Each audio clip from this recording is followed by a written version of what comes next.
Olá! Muitos são os males que nos circundam durante essa encarnação, sejam eles físicos ou espirituais.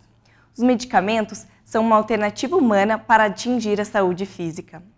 Mas será que a solução de todas as nossas dificuldades está nos fármacos? Acaba de começar o programa Vida em Foco e te convidamos para refletir juntos sobre as questões que a vida nos propõe. Fique conosco!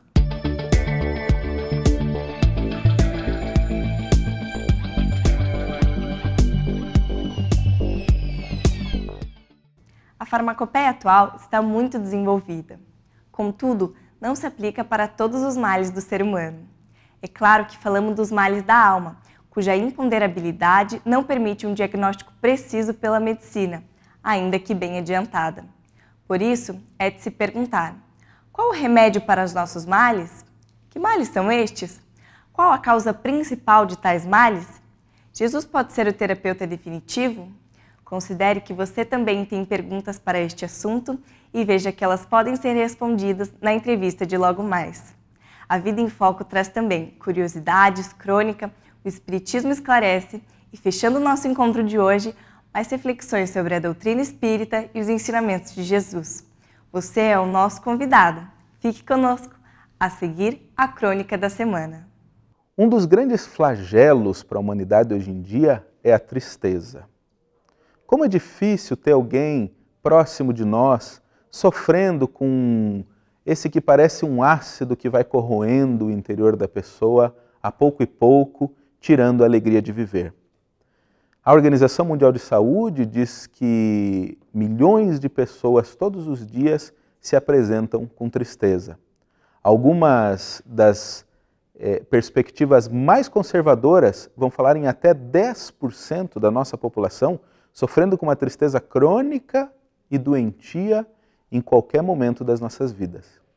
Mas importa que a gente pare para pensar um pouquinho que tipo de tristeza está alcançando o nosso coração ou daqueles que estão próximos de nós.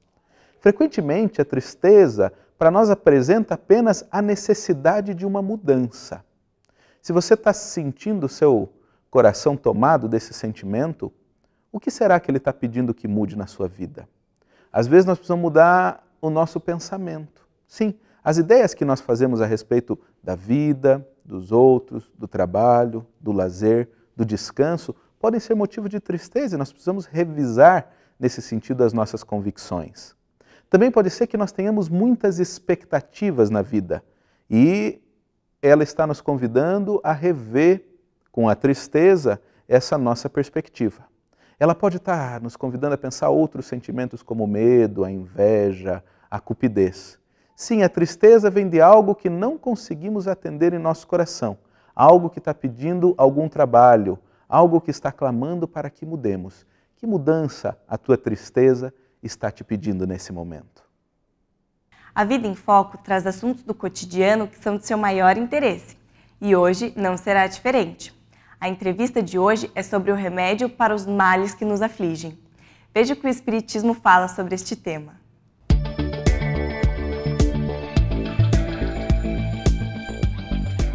Olá, seja bem-vindo a mais uma edição do programa A Vida em Foco. Hoje recebemos em nosso estúdio o nosso querido amigo Telmo Flores dos Santos.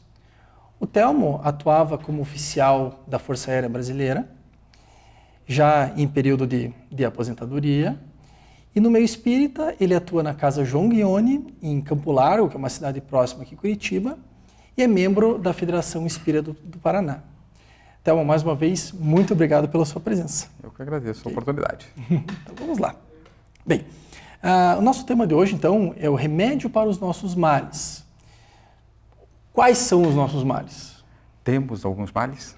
Acho que temos muitos, né? Né? Muitos. Aparentemente temos muitos males, porém a gente tem um olhar de que a vida é cheia de dificuldades. Primeiramente porque olhamos a vida com os olhos, um olhar muito curto.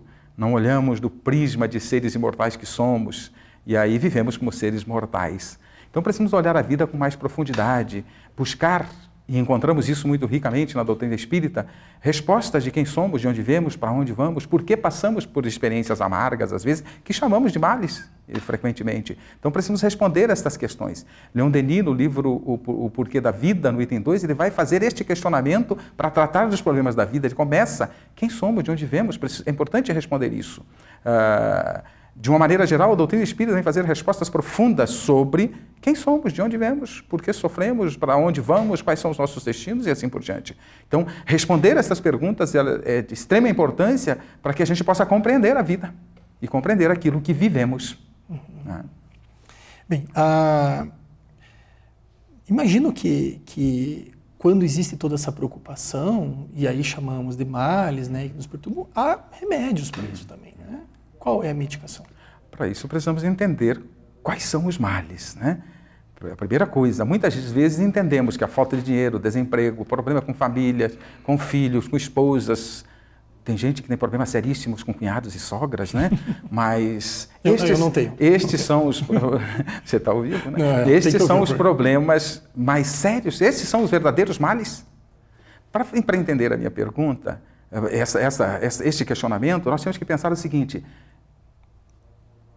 dor de cabeça é doença? Dor de cabeça não é doença, é consequência.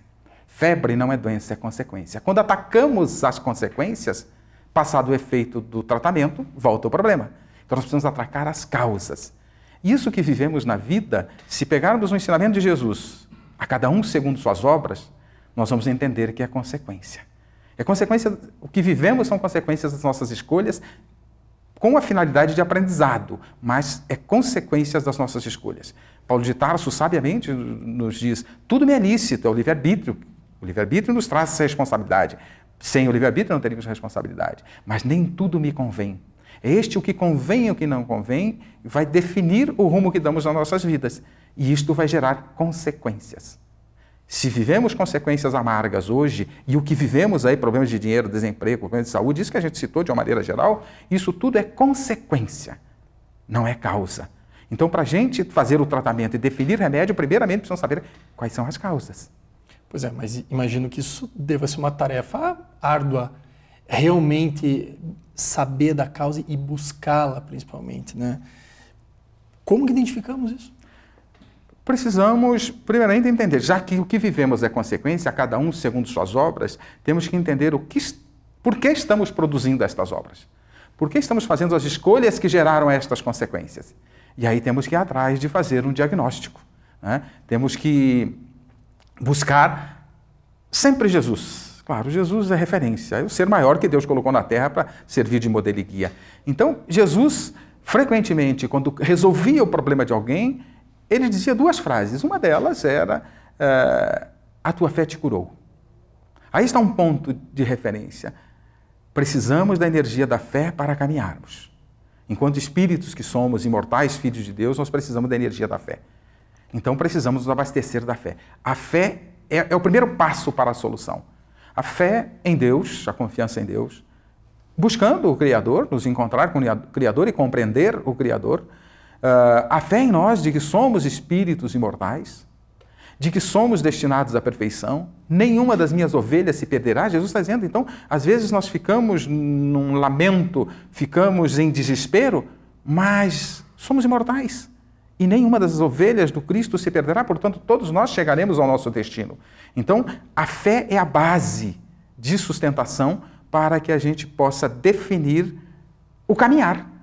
Para você se locomover, você usa a energia que o corpo produz com a alimentação. Para o espírito caminhar na direção do seu destino, precisa da energia da fé. E a base da fé é encontrar Deus, né? Buscarmos encontrar Deus. E aí a gente pode deixar algumas dicas. Kardec, na primeira parte do Livro dos Espíritos, fala grandemente do Criador, de como encontrá-lo. Através da obra, através dos atributos.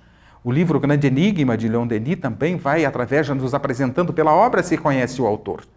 Você reconhece o autor. E se a obra é inteligente, o autor tem que ser inteligente. E se a obra não tem a mão do homem, está superior à inteligência do homem, encontramos o Criador, encontramos Deus. Então precisamos olhar e encontrar Deus. Encontrar Deus pelos seus atributos para a gente compreender as questões dos males, ditos males, as consequências da vida. Temos que entender os seus atributos.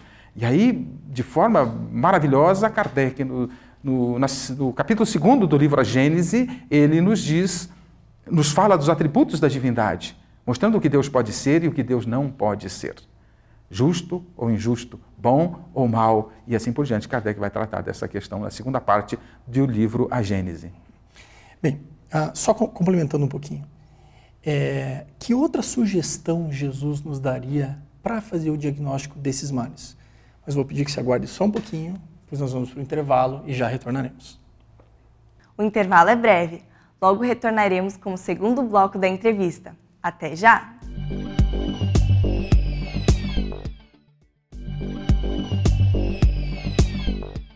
Retornamos com o segundo bloco da entrevista com o tema: qual é o remédio para os nossos males?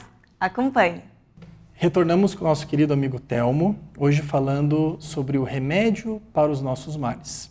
Deixei uma perguntinha antes do intervalo, a respeito de uma outra forma, que Jesus poderia nos ajudar a fazer o diagnóstico, então, de tudo isso que nos aflige. Diga lá. Nós falamos inicialmente a necessidade da fé, como um passo. Jesus, e a tua fé te curou. Mas mais sintomática está nas outras passagens, quando ele dizia: ide, não peques mais, para que mal maior não te aconteça. Aí ele está sinalizando onde está a fonte dos nossos males. A fonte dos nossos males está nos nossos pecados. Mas aí pecado ficou um peso nos nossos ombros, E até tem um pecado aí que a gente comeu uma maçã alguns milhares de anos atrás, alguém comeu uma maçã, a gente está pagando a conta até hoje. Será que isso é coerente com os atributos da divindade? Deus seria justo que eu cometesse equívocos de meu neto, bisneto, tataraneto pagasse a conta? Deus não seria justo. Então isso aqui é simbólico, essa questão. Mas entender o que é pecado. Pecado é aquele desvio em relação à lei de Deus. Deus estabeleceu leis eternas e imutáveis, tanto no aspecto matéria quanto no aspecto espírito, para a matéria e para o ser espiritual. Então, quando nós nos desviamos da lei de Deus, que é a lei do amor, sintetizando essa lei seria a lei do amor, nós estamos pecando. Então este é o equívoco que cometemos. Então Jesus diz: não peques mais para que mal maior não te aconteça. Por quê? Porque o mal que vivemos, que chamamos de mal, que são consequências dos nossos atos. A causa está na nossa ação. Se pudermos refletir com algo um pouquinho mais elucidativo, alguém que foi preso porque cometeu um crime, a responsabilidade dele estar preso é um mal, é uma consequência dura estar preso. Eu imagino que seja terrível estar num cubículo por anos a fios. Esta consequência é consequência ou é o verdadeiro mal? Esta é a consequência de um desvio em relação à lei humana. Não é culpa da justiça, nem culpa da polícia que prendeu, e nem da justiça que condenou. Mas se este ser que está preso sair da prisão e voltar a cometer um crime, o que acontece com a nossa justiça? Há uma reincidência. Na próxima condenação, a pena é maior. É mais ou menos isso que Jesus está dizendo. Ide e não peques mais, para que mal maior não te aconteça. Não volte. É como se ele estivesse dizendo: estou resolvendo um problema que você deu causa, não volte a dar causa, porque as consequências podem ser maiores. Bem, nós falamos inicialmente então das causas em si, falamos um pouquinho sobre o diagnóstico e agora o tratamento. O diagnóstico é isso, é olhar para nós. O que nós estamos fazendo equivocados em relação à lei de Deus? O tratamento é cumprir a lei de Deus. E o melhor tratamento para isso, o melhor remédio para isso, se chama Evangelho. Tanto que o próprio Cristo diz: eu sou o caminho, a verdade e a vida, ninguém vai ao Pai senão por mim. Ele está sinalizando que tudo o que precisamos está no seu Evangelho. Não falta nada.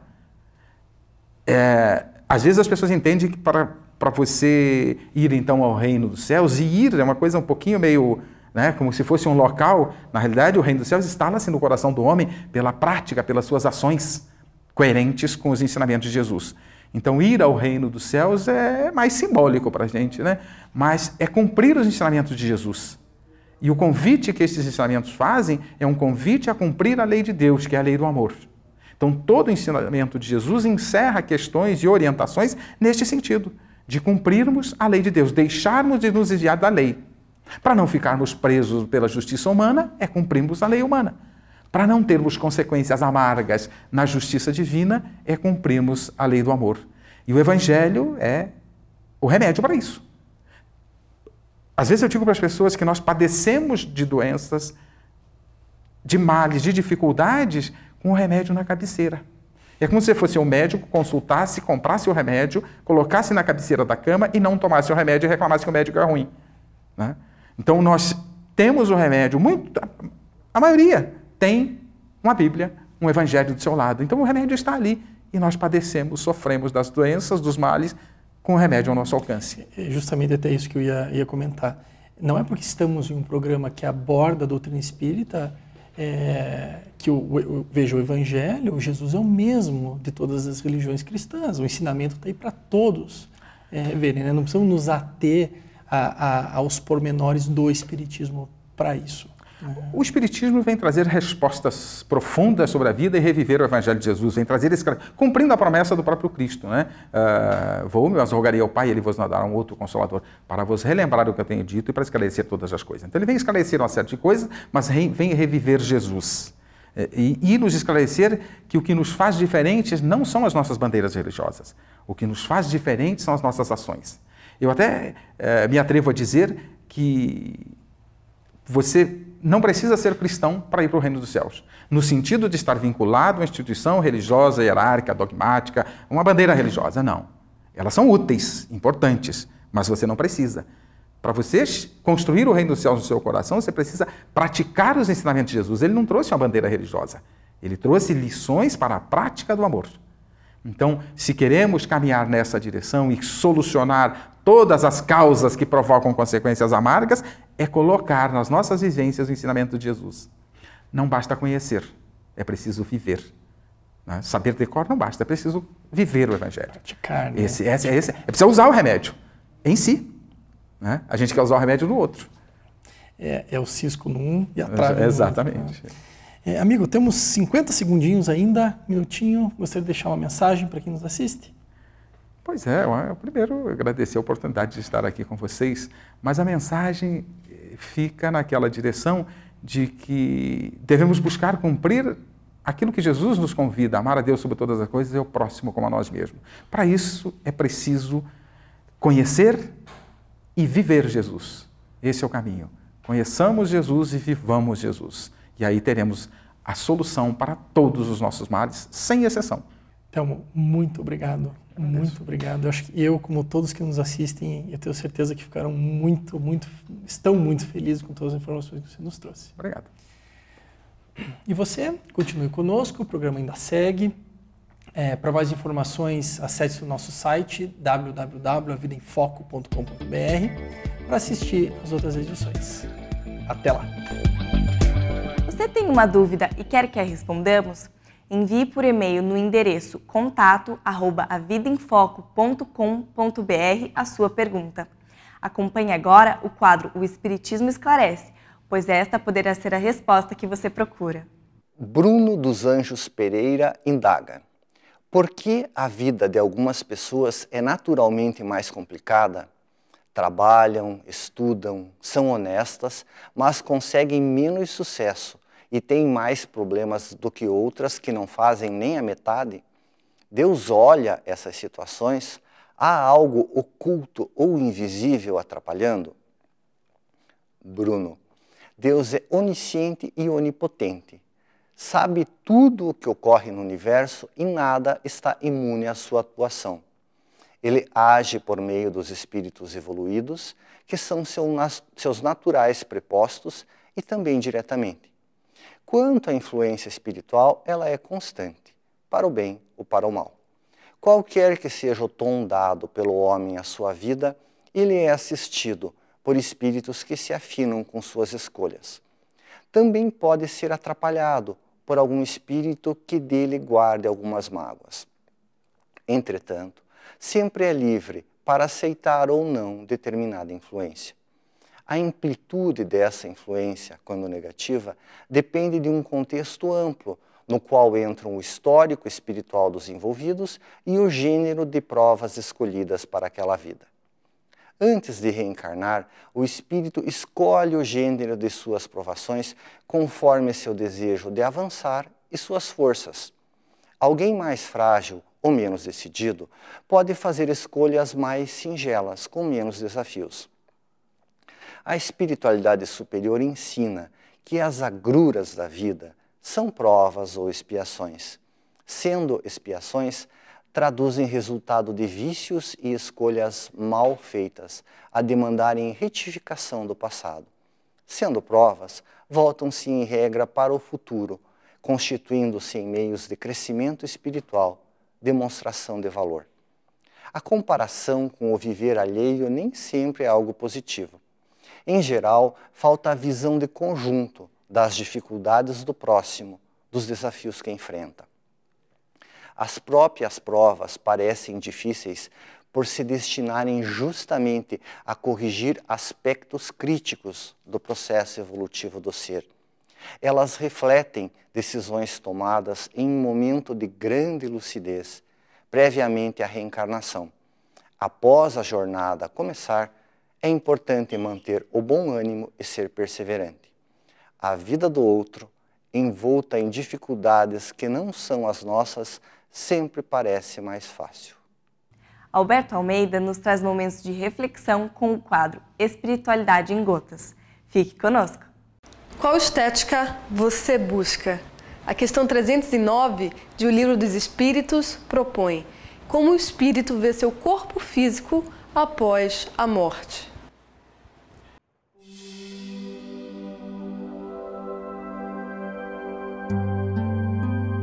Espiritualidade em gotas.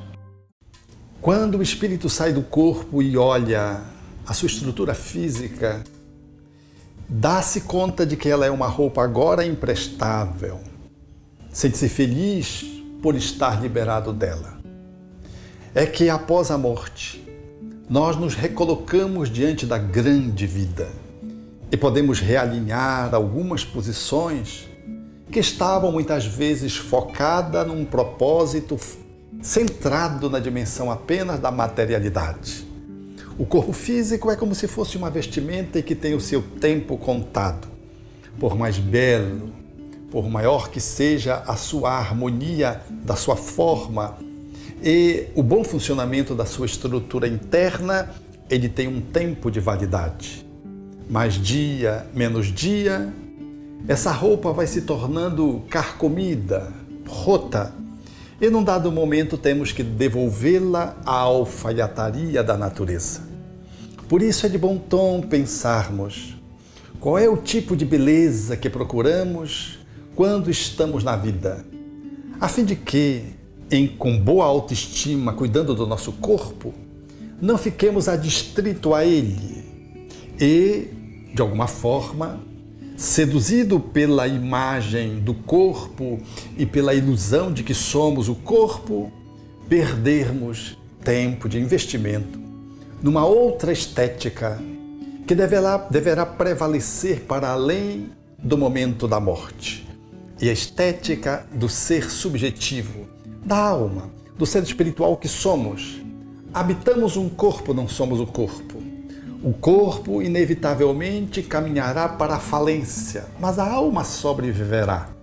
Se ficarmos apenas focados na beleza física e em prejuízo do investimento espiritual, corremos o risco de sofrermos uma grande decepção.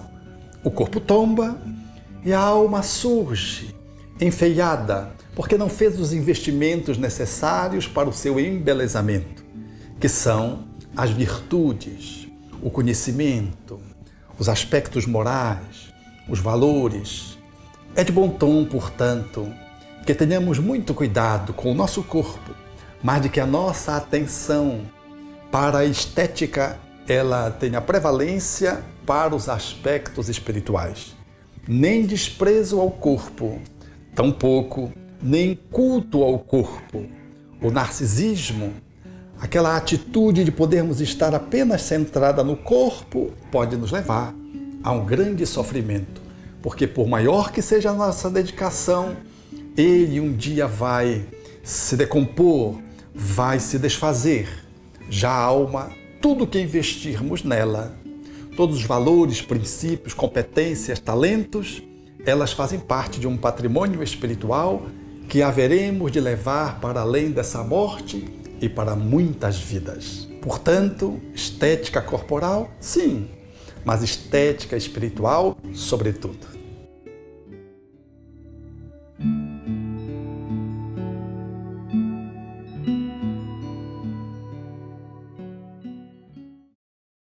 Obrigada pela sua companhia. A Vida em Foco volta na semana que vem com mais novidades.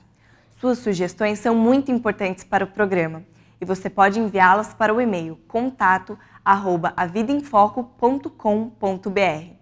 Acessando o site www.avidaemfoco.com.br, você encontra todas as edições anteriores. Aproveite para rever as entrevistas e também os outros blocos do programa. Muito obrigada pela sua companhia, tenha uma ótima semana e até o próximo A Vida em Foco.